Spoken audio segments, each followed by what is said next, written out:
Today marks the beginning of National Work Zone Awareness Week. They are highlighting the importance of roadside safety for the construction workers and for those of us who drive on those roads. WAT 6 on Your Side reporter Naomi Hilmer joins us now from along I-640 to explain why it's so important to slow down, move over, and share the road. Naomi? Don, Bo, here TDOT has set up a memorial to contextualize just how many lives are lost in work zones. 113 barrels for 113 workers who have died since 1940. That is 113 too many. According to Tennessee Department of Transportation, last year 22 people died in work zone crashes statewide.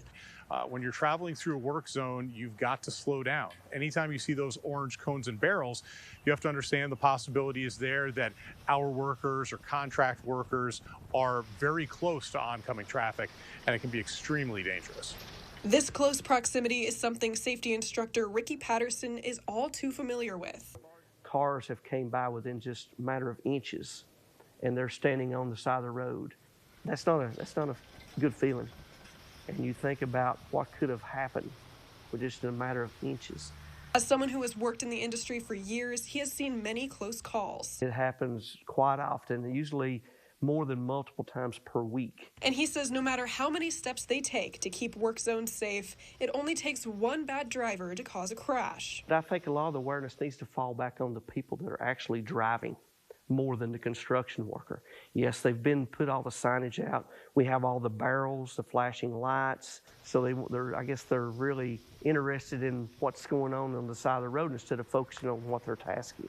Work zone crashes not only impact those who are working in them, but the drivers on the road as well. I look at the year 2022, and nationally there were nearly 900 fatalities within work zones. But over 740 of those weren't workers. It was drivers and their passengers. And according to both TDOT and Patterson, a leading factor for this is distracted driving. And it's being aware, just paying attention to who's there, move over, pay attention to the signs, the reflective tape, the vest, the barrels, the cones. This year's theme of the National Work Zone Awareness Week is that while construction may be temporary, the actions behind the wheel are not, which is why they urge motorists to take extra precaution when driving through a work zone. In Knoxville, Naomi Hilmer, WATE 6 on Your Side. Back to you guys.